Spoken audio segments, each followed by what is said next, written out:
अस्सलाम वालेकुम। सबसे पहले आप सबको मेरी और डॉन न्यूज़ की जानिब से बहुत बहुत ईद मुबारक। उम्मीद है आप सबकी ईद बहुत अच्छी गुजर रही होगी और शीर खुरमा तो आप सब खा चुके होंगे। खाने की भी तकरीबन कई जगह पर तैयारी एंड पर होगी, कुछ खा चुके होंगे और उसके बाद रात के खाने की तैयारी जो है वो हो रही होगी, क्योंकि ईद पे तो ज़रा टाइमिंग आगे पीछे होती है। लेकिन उम्मीद है आप सबका रमज़ान भी बहुत अच्छा गुजरा होगा। तो आज जनाब रिप्ले में हमारी वापसी हुई है PSL के बाद और इंशाल्लाह अब न्यूजीलैंड सीरीज़ आ रही है, इसी तरह क्रिकेट बहुत आ रही है, वर्ल्ड कप आ रहा है। और आज मेरे साथ जो गेस्ट हैं ईद के पहले दिन शो में, आई थिंक किसी तारुफ की मोहताज नहीं है। जब पाकिस्तान सुपर लीग का, पाकिस्तान क्रिकेट का नाम आता है ब्रॉडकास्टिंग का, तो सबसे पहले लोग इन्हीं के बारे में पूछते हैं। और द PSL प्रेजेंटर और वॉइस ऑफ पाकिस्तान क्रिकेट मैं कहूँगा इनको अब माशाल्लाह बन चुकी हैं।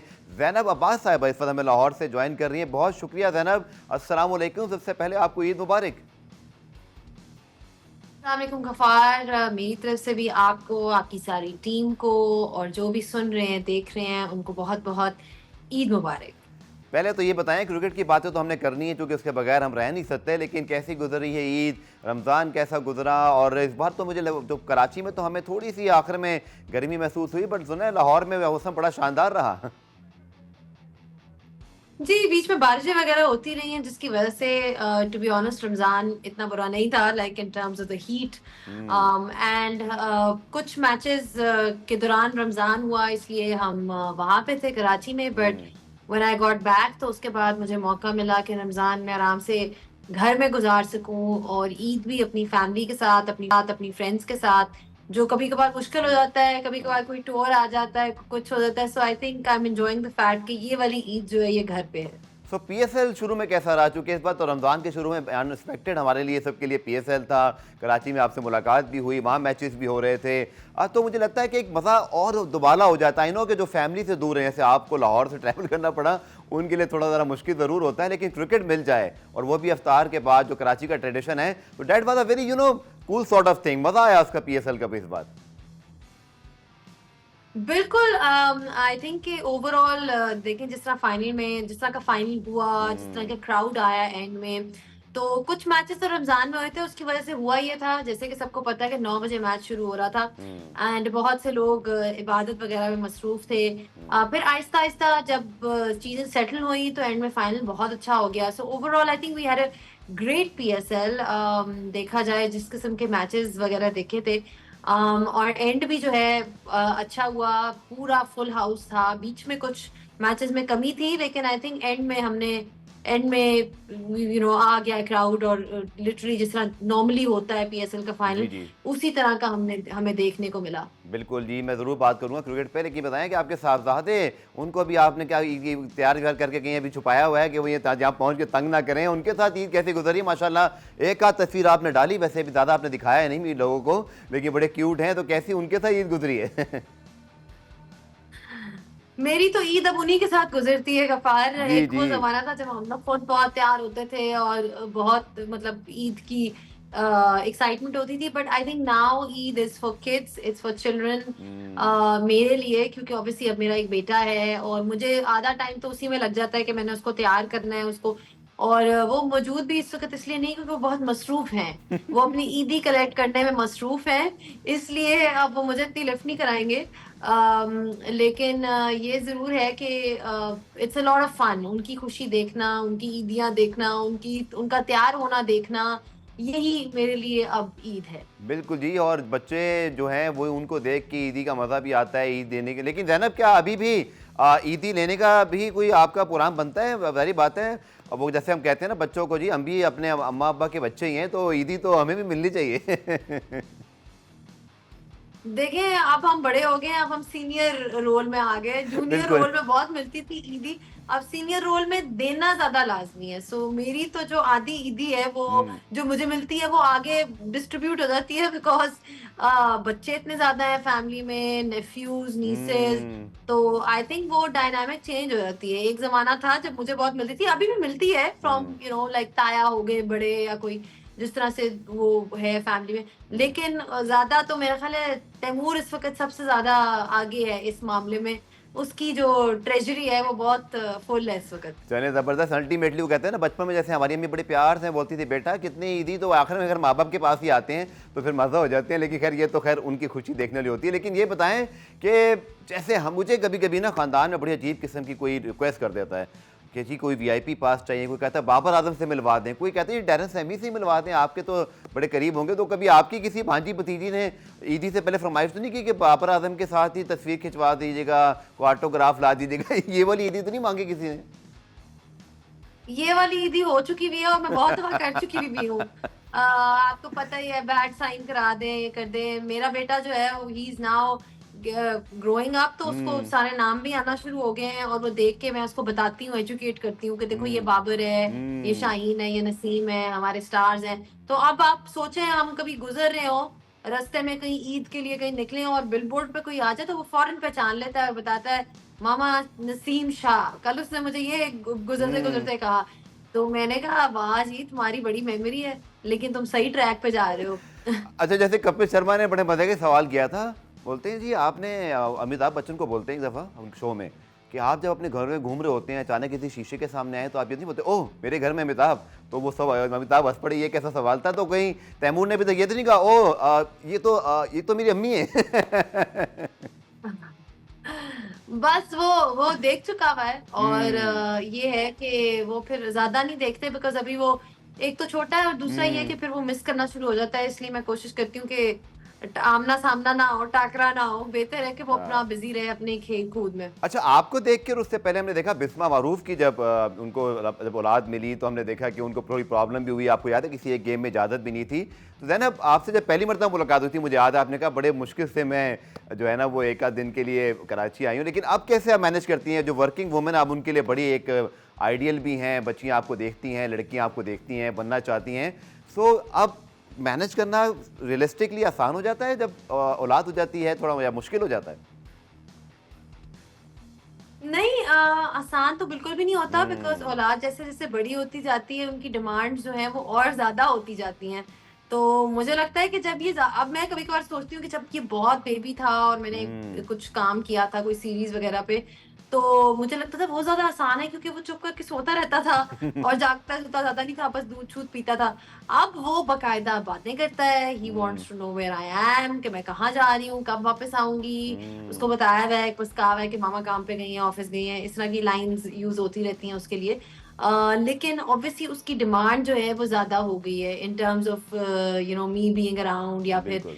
तो ऑब्वियसली आई थिंक मुश्किल ऑन एन इमोशनल लेवल होता है, लेकिन मैनेज करने के लिए अल्हम्दुलिल्लाह लोग हैं, फैमिली का सपोर्ट भी है जबरदस्त। और ये सारी चीजें बहुत मैटर करती हैं। अगर तो आप कर सकते हो तो ठीक है, और अगर आप नहीं कर सकते तो ऑब्वियसली फिर आप मतलब एक डिफिकल्ट पोजीशन में होते हो। बिल्कुल। लेकिन तैमूर साहब, अगर आप देख रहे हैं, कभी कल को बड़े होकर देखेंगे, देखिए हमने आपको कितना जिक्र किया, तो आप अभी से माशाल्लाह सुपरस्टार हैं। अच्छा ज़ैनब, ये बताएं कि मैंने कुछ इंस्टाग्राम स्टोरी तो आपकी देख रहा था और कुछ एक ज़माने में आपको लगता है कुकिंग का ज़्यादा शौक था, बेकिंग का।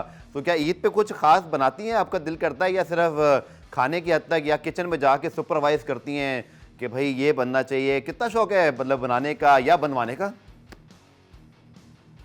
नहीं, मुझे वैसे आपने देखी होंगी मेरी स्टोरीज वगैरह, एक टाइम था जब मेरे पास बहुत फ्री वक्त था तो मैं बैठ के बहुत खाने बनाती थी हाँ। एंड बेकिंग करती थी, लाइक इन द सेंस कि मुझे केक्स का शौक था, कुकीज बनाने का शौक था, मीठा बनाने का शौक था, इवन लजानिया हो गया, स्पगेटी, इस तरह की चीजें।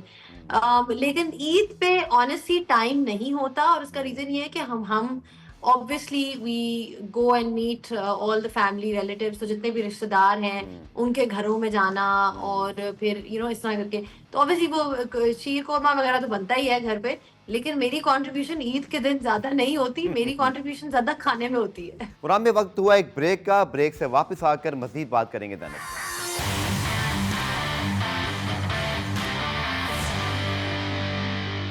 मुनाब रिप्ले में खुशामदेद। बात करें जनाब हम ज़ैनब अब्बास से ईद के हवाले से। अच्छा माशाल्लाह, आपके घर पे भी मैंने देखा कि सारे कमेंटेटर्स आते हैं जब PSL होती है। आप जो है कराची में भी मैंने कहा, रूज के घर भी आए थे, तो वो कैसा रहता है? खासतौर पर जो हमारे कमेंटेटर्स हैं, ज़रा आज उनके भी राज उठवाते हैं जी। कौन खाता है सबसे ज़्यादा? जैसे बेचारे मिसबाहुल हक को सारे क्रिकेटर्स ने बदनाम किया, सबसे ज़्यादा मिसबाहुल हक खाते हैं। तो जी कमेंटेटर्स में जो हमारे डैनी मॉरिसन आते हैं, एरन हॉलैंड हैं, इसी तरह आज जितने इंटरनेशनल कमेंटेटर्स आते हैं कि कोई है ऐसा जो पाकिस्तानी डिशों का बड़ा ही कोई पसंदीदा हो, उसको बिरयानी बहुत अच्छी लगती हो, या आप लोगों से कहते हो जी फलानी डिश ज़ैनब आपने ज़रूर बनवानी है? आई थिंक सबसे ज्यादा एरन हॉलैंड खाती है। अच्छा। एरन हॉलैंड जो है वो लगता नहीं है कि वो खाती हैं, लेकिन वो बहुत खाती हैं। और हम ये उनको वाह। कह भी चुके हैं कि आपका जितना भी खाना है वो किधर जाता है, क्योंकि हमें नजर नहीं आ रहा। तो लेकिन ये है कि वो बड़ी शौकीन है और वो हर किस्म का जो है पाकिस्तानी खाना भी खा लेती हैं, वेस्टर्न भी खा लेती हैं, और माशाल्लाह से उनकी एपेटाइट भी जो है वो जबरदस्त है। तो एक तो आई थिंक कि वो बहुत शी रियली एंजॉयज। फिर बाकी जितने भी ऑनेस्टली अब ये कमेंटेटर्स इतना ट्रैवल कर चुके हैं दुनिया में हम्म। कि इनको स्पाइस लेवल से भी ये ओके हैं। चावल भी खा लेते हैं, बुचर आता है वो भी खा लेता है, डोमिनिक कोक है वो आते हैं वो भी खा लेते हैं, जो भी आता है वो पाकिस्तानी खाना बहुत ही इंजॉय करता है। और किसी को भी आई डोंट थिंक ऐसे कोई इश्यूज हैं कि जी स्पाइस लेवल बहुत हाई है और हमसे खाया नहीं जा रहा। तो ये तो एक हमारी स्पेशलिटी है पाकिस्तान का जो खाना है। तो मुझे ये पता है कि हर कोई बहुत एंजॉय करता है, और बिरयानी तो staple favourite for everyone.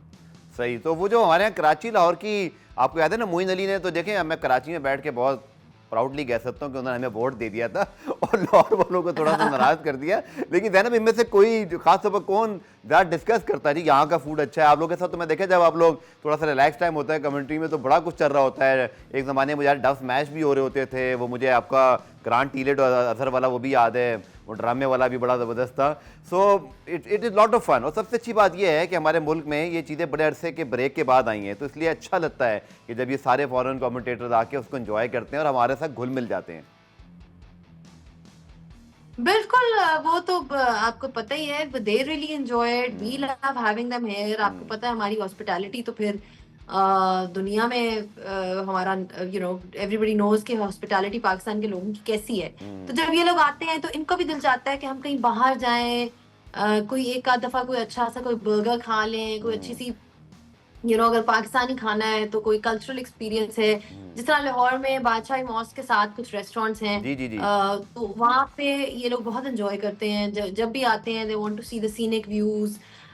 So I don't think कि I think they very curious about Pakistan. और अब तो इनका आना जाना इतना रेगुलर हो गया है कि कई लोगों को तो सारी जगहों के नाम भी आ गए हैं और पता भी चल गया है कि कौन सी जगह कहाँ है क्या है। Very nice. सो ये है सिलसिला। इस वो माइकल क्लार्क आए और स्पेशली कराची में हम लोग चूँकि मौजूद थे, कराची की मीडिया के साथ उनकी मुलाकात भी हुई तो बहुत अच्छा लगा।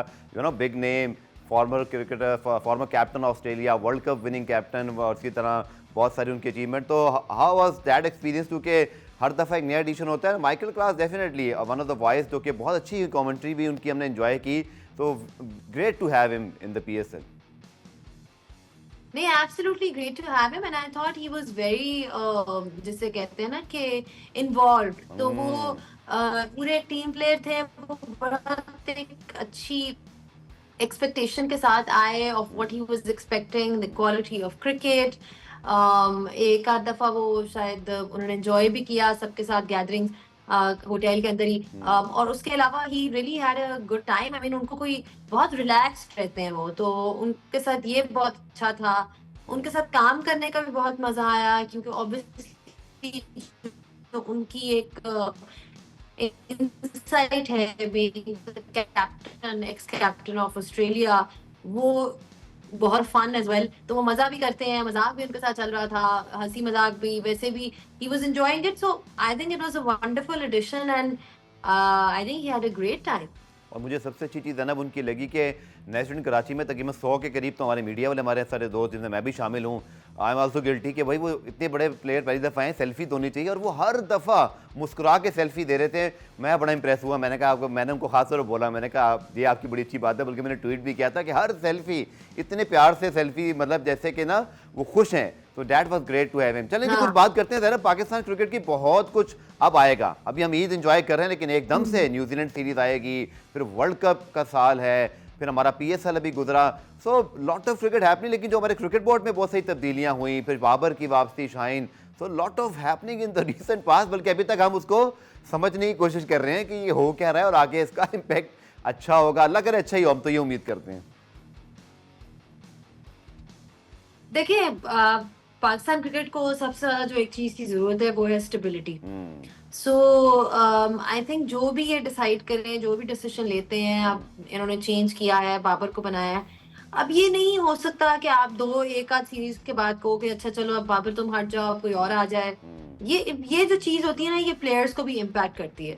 सो I think long term stability is very important, कि जो भी अब है अब वही है, उसके साथ आप रहें।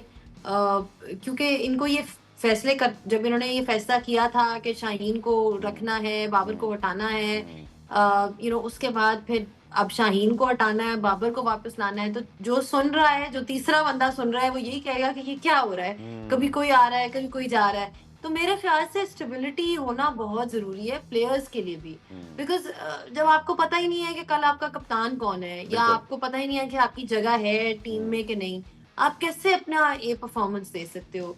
सो जिसके साथ भी ये बात करें या कोई भी डिसीजन लें, उनको एक इनको गारंटी देनी चाहिए, उनको एक तसल्ली देनी चाहिए कि आप फॉर द सर्टेन पीरियड आप हमारे साथ हो, रिगार्डलेस ऑफ द रिजल्ट्स। ये चीज कम्युनिकेशन बहुत जरूरी है प्लेयर्स के साथ। बिल्कुल ठीक आपने कहा, इसमें मजीद बात करेंगे, बड़ा इंपॉर्टेंट टॉपिक है जो कि फाइनली आ चुके हैं, लेकिन मिलते हैं शॉर्ट कमर्शियल ब्रेक के बाद।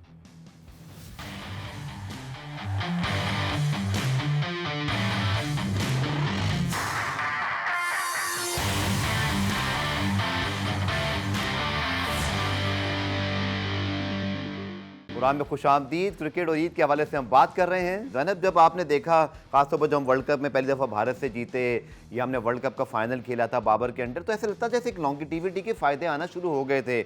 उस दौर में आपकी क्या ऑब्जर्वेशन थी कि वो ये एक यंग कैप्टन जो कि खुद वर्ल्ड का सुपरस्टार भी बन रहा है, उसके साथ शाहीन, रिजवान, शादाब जैसे प्लेयर्स इमर्ज होके खुद स्टार बनते चले गए। आपने देखी थी वो जो बाबर की एक रिस्पेक्ट थी, आप उसको कैसे समराइज़ करेंगी? क्योंकि बहुत सारे लोग इस बारे में यही बात करते हैं कि बाबर ने 2019 के वर्ल्ड कप के बाद एक बहुत यंग टीम को डेवलप किया था। उस बारे में आपकी क्या राय है? नहीं, देखिए, जो एक चीज जो मतलब जिसके बारे में डिस्कशन होती है वो ये है कि जी कोई आप वर्ल्ड कप नहीं जीते, आप कोई टूर्नामेंट नहीं ट्रॉफी नहीं जीते, जीते, ये बिल्कुल। बातें सामने आती हैं। बट जहां तक एक देखिए, उसके टाइम पे एक चीज तो थी, और वो ये था कि स्टेबिलिटी जरूर थी। टीम में जो प्लेयर्स थे वही प्लेयर्स थे, कोई ये नहीं था कि आज एक प्लेयर आ रहा है दूसरा आ रहा है। जो भी उनका स्टांस था, सही गलत, विद रिगार्ड्स टू ओपनिंग, वो उन्होंने अपना स्टांस रखा फॉर द नेक्स्ट 4 years। उसमें कुछ मैचेस आप जीते भी, आप इंडिया के खिलाफ दुबई में जीते, आप और बड़े बड़े क्रूशल मैचेस जीते, आप श्रीलंका की साउथ अफ्रीका में हमने चेस गल्ला किए, पानी। कराची में आपको याद है वो 200 चेस हुए थे अगेंस्ट इंग्लैंड। हाँ जी। So there was some memorable. वो सिर्फ ये है कि पिछला वर्ल्ड कप आपका उस तरह से नहीं गुजरा जिस तरह से आप चाहते थे। उसमें आई वुड से काफी चीजें होती हैं, सिर्फ एक चीज ये नहीं होती। अब आप ये देखें कि हम इंडिया गए विदाउट अ प्रॉपर स्पिनर। अब ये किसका कसूर है? ये कसूर खाली बाबर का तो नहीं है ना। बिल्कुल ठीक। ये तो जितने भी लोग इन्वॉल्व थे, जिन्होंने लॉन्ग टर्म प्लानिंग का सोचना होता है, उनके ऊपर था कि जी आप एक प्रॉपर स्पिनर नहीं लेके नहीं गए। एंड में आपने उसामा को चांसेस दिए, लेकिन क्या आपने उसको ओडीआई क्रिकेट में ग्रूम किया था फॉर दिस? नहीं, बिल्कुल ग्रूम नहीं किया था। बिल्कुल ठीक। फिर आपने शादाब का फॉर्म शायद उस तरह से नहीं था, but Shadab is your allrounder category. I am talking about the fact कि वो एक स्पेशलिस्ट स्पिनर जो हर टीम में था, चाहे वो कुलदीप यादव हो, चाहे वो इश सोधी हो। हमारे पास कोई उस तरह का रिस्ट स्पिनर नहीं था, जो कि वाज बैफलिंग, क्योंकि वर्ल्ड कप इंडिया में है। सो आई थिंक बहुत सी चीजें थी टैक्टिकली, हमारी उस तरह से चीजें नहीं सामने नजर आई जो कि होनी चाहिए। सबसे पहले जब आप वर्ल्ड कप की प्रिपरेशन करते हो तो आप यही देखते हो कि आप कहाँ खेल रहे हो, वेयर व्हाट्स योर वेन्यू, उसके मुताबिक क्या कंडीशंस हैं, उसके मुताबिक क्या टीम बनेगी। तो वो चीज नहीं नजर आई। So I think it was a lot of things, lack of planning, lack of execution, बहुत सी चीजें थी। अच्छा, इस शो को करते हुए ना बार बार मैं सोचता हूँ हम ईद शो कर रहे हैं, लेकिन मैं फिर क्रिकेट पर चला जाता हूँ। फिर मुझे याद आता है नहीं, मैं तो अनब से थोड़ा से ऐसी बात करूँ। अब आपके बेटे का जिक्र हुआ जी, आपके हस्बैंड नाराज हो जाए कि मेरे तो जिक्र ही नहीं हुआ, तो उनके साथ, क्योंकि माशाल्लाह क्रिकेटिंग फैमिली है, तो ज़ैनब क्या कहते हैं, उनके साथ क्रिकेट डिस्कशन होती है? आज बता ही दें, मतलब क्यों, हम तो नॉर्मल हस्बैंड जो होते हैं, वाइफ होते हैं, वो शायद इतनी क्रिकेट कभी कभी डिस्कस, तो आप तो माशाल्लाह प्रेजेंटर हैं, तो घर में आके भी क्रिकेट चाहती है या नहीं? अब टॉपिक चेंज ही, वो सारा कुछ जो होता है इनएविटेबली हर दिन होती है गफार। Okay. क्योंकि हमारे डिसएग्रीमेंट भी होते हैं क्या? बहुत बहुत ज्यादा बाकायदा मेरी तो जैसे कहते हैं ना, लड़ाई है मेरे हस्बैंड के साथ हर टॉपिक पे, अच्छा चलिए, आज क्योंकि आज भी उनके बता दें, वो बहुत जो हमारे यहाँ सारे जैसे चल रहा है बाबर शाहीन और इस तरह के मामला, तो कोई है जिसमें वो बड़े उनकी बड़े एक स्ट्रांग ओपिनियन है, आप ही किसी और जगह पे कोई ऐसी चीज जिस पर खास लड़ाई होती है? अभी मुझे इस तरह ऑन द स्पॉट बैठ के अच्छा अच्छा। ख्याल नहीं आ रहा कि कौन सा एक कोई ऐसा मुद्दा है या कोई ऐसी बात है जिसके ऊपर, लेकिन छोटी छोटी बातों पे होती रहती है, कॉम्बिनेशन के ऊपर कभी बात हो तो उनकी अपनी राय जरूर होती है कि इसको होना चाहिए, इसको नहीं होना चाहिए, और फिर मैं आगे से कहती हूँ नहीं मेरा ख्याल से ये होना चाहिए। सो उस पे हमारी काफी, क्योंकि देखें उनकी भी एक क्रिकेटिंग फैमिली है और वो भी सारी उम्र अपने दादे को देखते आए हैं, I mean he used to play, बिल्कुल फिर उनके फादर खेलते तो नहीं थे लेकिन एक वो लेगेसी तो कैरी फॉरवर्ड बिल्कुल हुई है, और घर में एक बहुत इंपॉर्टेंट टॉपिक है इस चीज का। तो बिल्कुल। मैं भी फिर उसी फील्ड में हूँ, तो फिर ऑब्वियसली एक नेचुरल सी बात है कि जब आप इकट्ठे होते हो या कोई मैच लगा हो तो आप डिस्कस कर रहे होते हो, और उनको अंडरस्टैंडिंग भी है चीजों की क्योंकि सही। वो फॉलो करते हैं, तो चलें, एक अच्छी हेल्दी डिबेट बनती है बाहर। जबरदस्त। कभी इंशाल्लाह लाहौर आए तो आपके घर आकर आप दोनों को बिठा के सारे सवाल करेंगे, फिर पता चलेगा किसकी ज़बरदस्त नॉलेज है। आई एम श्योर कि वो भी कम नहीं होंगे क्योंकि क्रिकेटिंग फैमिली। लेकिन ज़ैनब, कभी फरमाइश उन्होंने की आपसे कि देखें जी अब आप चंद दिन के लिए घर पे आए नहीं, आप बिजी होती हैं, लेकिन आपको फलानी चीज़, या आप कभी उनको जब मूड अच्छा हो क्या ख़ास बना के देती हैं, अगर आपका दिल चाह रहा हो कि जी आज कुछ मैं बनाती हूँ, या भी ये कोई ख़ास सीन नहीं है बनाने का? अच्छा, हम दोनों में से जो फूडी है वो मैं हूँ। वो ओके। खाने का वो तो मैं कुछ भी उनको दे दूँ तो वो खा लेंगे। मतलब उनको तो यू इतना आर अ ट्रू खाने के फ्रेंड ऑफ बारे में एरन हॉलैंड, आप बिल्कुल पक्की दोस्त हैं उनकी। मैं खाने के बारे में बहुत फसी हूँ, वो बिल्कुल भी नहीं है, वो he is quite flexible like that. लेकिन उनको लाइट, कोई भी लाइट डिश हो ना, वो हेवी खाना पसंद नहीं करते, तो कोई भी ओके। लाइट सी चीज बनाओ, जिस तरह कभी कोई हाँ। लजानिया अगर लाइट वाला बना दिया या फिर कभी स्पेगेटी बना दी या मीठा बना दिया, वो चखते जरूर है क्योंकि उनको पता है कि उनके पास ऑप्शन नहीं है, उनको चखना तो पड़ेगा। सही। अगर मैंने बनाया तो इतना तो उनको करना ही पड़ता है। लेकिन ये है कि वो अपने डाइट के मामले में काफी कॉन्शियस हैं, तो सही। उनके साथ ये नहीं है कि मैं कोई बैठ के निहारी बना रही हूँ और वो खा रहे हैं, बस इसी तरह की थोड़ी बहुत छोटी छोटी चीजें बना ली तो वो हाँ। एंजॉय करते हैं। अच्छा, कोई भी वुमेन जो है ना, वो जो वर्किंग वुमेन स्पेशली, वो घर की सपोर्ट के बगैर बड़ा मुश्किल होता है, तो जब तैमूर का होता है तो कैसे, मतलब बहुत सपोर्ट करते हैं या वो खुद भी बिजी, मतलब बहुत ऐसे पूछ रहा हूँ कि बहुत सारी बच्चियाँ, अगेन मेरा वो टॉपिक है, आपको देख रही हैं, आपको वो आइडियलाइज करती हैं, तो ये चीज़ अभी से पता या डिस्कशन में होनी चाहिए कि भाई इसमें शौहर का किरदार कितना इंपॉर्टेंट होता है, उसकी सपोर्ट जो है। शौहर का किरदार सबसे ज्यादा अहम होता है बिल्कुल। इस उसमें, because at the end of the day आप घर छोड़ के जा रहे हो क्रिकेट कवर करने, राइट? बिल्कुल। So the husband has to look after the house in that when you are away. बच्चे के ऊपर भी नजर डालनी पड़ती है, उनको भी ख्याल रखना पड़ता है अगर आपके बच्चे हैं फैमिली में। तो इसके अलावा आप इतनी हमारी लंबी ट्रैवलिंग होती है, you are away for such a long period of time. कभी कभार इन एंड आउट हो रहा होता है लिटरली, कि आप थोड़ी देर के लिए आए हो और फिर आप दोबारा से निकल पड़े हो किसी उसके लिए। सो वो उसमें थोड़ी सी प्लानिंग चाहिए होती है, एक अंडरस्टैंडिंग चाहिए होती है, क्योंकि प्लानिंग के बगैर तो नहीं हो सकता। सो आई थिंक उसमें सपोर्ट और प्लानिंग की बहुत ज़रूरत है, जो कि I get from my husband. अल्हम्दुलिल्लाह वो बहुत सपोर्टिव है मेरे काम के मामले में, बिकॉज ही सीन कि मैं कितनी, मतलब I am really into it and I am passionate about it, सही। तो वो फिर सपोर्ट करते हैं मेरे पैशन को। कुरान में वक्त हुआ एक ब्रेक का, ब्रेक से वापस आकर मजीद बात करेंगे दैनिक।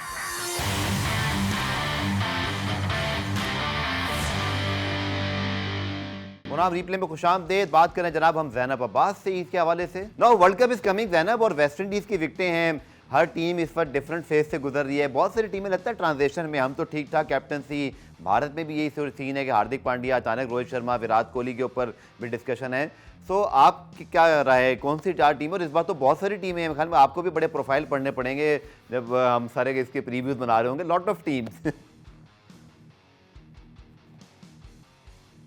नहीं, बिल्कुल, देखिए एक तो फायदा ये है कि हमारे बहुत से प्लेयर सीपीएल खेल चुके हैं, तो उनको उन कंडीशंस का ऑलरेडी अवेयरनेस है और उससे फायदा होगा। इमाद हो गए, आमिर हो गए, और भी बिल्कुल। बहुत से प्लेयर्स हैं जो वहां पे, आजम भी खेल चुके हुए हैं। There lots of players who have done well in the CPL and they are accustomed to the conditions. तो मेरा ख्याल से कंडीशंस तो एक्चुअली हमें सूट करेंगी, जिस किस्म की वहां पे विकेट्स हैं, थोड़ी सी स्लो साइड पे भी हो गई, थोड़ा सा टर्न भी मिल गया स्पिनर्स को, और कोई इतना ये नहीं है कि जी कोई क्रेजी बाउंस है या कोई क्रेजी पेस है। आई एम श्योर कुछ विकेटें ऐसी होंगी जिनमें होंगी, ये चीजें मौजूद होंगी, लेकिन ओवरऑल ऐसे नहीं है। So Pakistan needs to devise a strategy for the conditions, I keep saying that.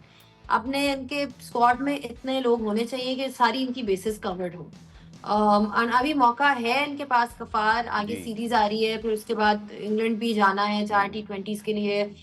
So there is enough cricket where they can do a few experimentations and try different people at different positions, but eventually तो इनको एक steady stable lineup के साथ जाना पड़ेगा। Before the World Cup इनको they should have all the answers कि जी open कौन करेगा, वन डाउन कौन आएगा, क्योंकि इस वक्त अगर आप मेरे से पूछेंगे कौन ओपन करेगा कौन वन डाउन करेगा, अब ये चीज शायद चेंज हो जाए, because Babar is back in the captaincy. बिल्कुल हो सकता है वो चाहें कि वो उनके दिमाग में कोई और प्लान्स हो।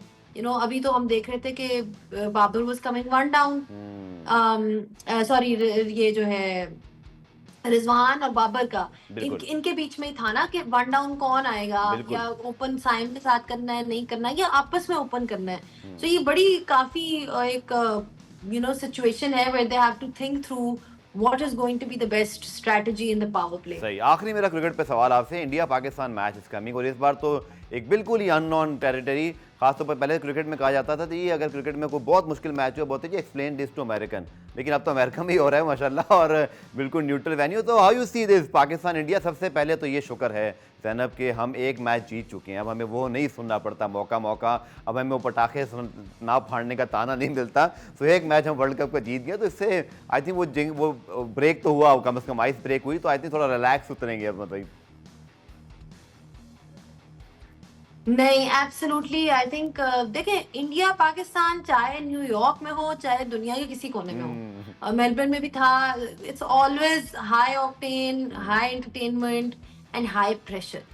एंड पाकिस्तान टीम का वही मैं बात करती हूँ कि कंपेटिटिव भी अगर हम हो जाएं, अगर हम प्रेशर नहीं हैंडल करेंगे, की मोमेंट्स में हम कैपिटलाइज नहीं करेंगे, तो आप नहीं जीत सकते। So I think it's very important कि एक मेंटली आप रिलैक्स्ड हो, प्रेशर ना लो, बिकॉज होता ये है कि कई दफा पाकिस्तान की टीम मैच में आ भी जाती है, बना भी देती है, लेकिन मैच को फिनिश नहीं कर पाती, ठीक है, ऑपोजिशन को चांस दे देती है, तो वो प्रेशर होता है। अगर आप मतलब आपका बॉलर है, एक डेथ में बॉलिंग करा रहा है, आखिरी 3-4 ओवर करा रहा है, एंड वो कोई चेस कर रहे हैं और वो बॉलिंग ठीक नहीं करा सकता प्रेशर की वजह से, यॉर्कर की बजाय फुल टॉस करा रहा है, तो दिस इज अ साइन के pressure has got to him. तो ये वो सारी चीजें हैं जो पाकिस्तान टीम को देखनी होंगी, बिकॉज इंडिया का मैच जो है आई फर्मली बिलीव एक मेंटल लेवल पे जो है ना कॉम्पिटिशन। किसी को फेवरेट कहेंगी या समझिए बिल्कुल 50-50, आपको क्या लग रहा है?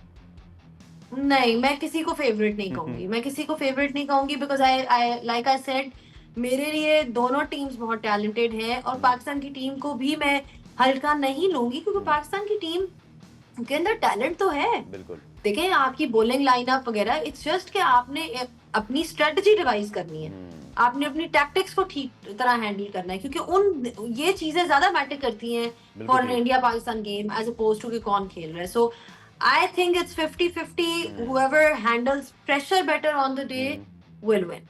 चलिए जी, आखिर में ज़ैनब, चूँकि जैसे मैंने बार बार बात की कि बहुत अच्छा लगता है माशाल्लाह, हमारी वुमेन टीम भी अब काफ़ी केम अ लॉन्ग वे, और सना मीर वगैरह ने सिलसिला जो शुरू किया था, बहुत सारी बच्चियां और आना शुरू हो गई हैं। आपके देखी बहुत सारी, और हमारे यहाँ भी अब मैं देखता हूँ बहुत सारी हमारी प्रेजेंटर्स आना शुरू हो गई हैं जो आपसे इंस्पायर्ड हैं, और बहुत सारी बच्चियाँ देख रही हैं जो ख़ास तौर पर बिल्कुल यंग बच्चियाँ जो क्रिकेट में आना चाहती हैं, प्रेजेंटर बनना चाहती हैं। क्या आप उनको पैगाम देंगी? और ख़ासतौर हमारी सोसाइटी में ज़ैनब, जहाँ पे लड़कियों के लिए कुछ चीज़ इतना आसान नहीं है, वहाँ पे रोल मॉडल होने के नाते बड़ी जिम्मेदारियाँ भी हैं, सो कैसे उसको एक्सप्लेन करेंगी, और what will be your message for the young girls? My message is कि अगर आपको इस स्पोर्ट का शौक है, और if you want to get involve, या अगर आप खेलना चाहती हैं, या फिर आप अगर जर्नलिज्म ब्रॉडकास्टिंग में आना चाहती हैं, तो आपको you should not think twice.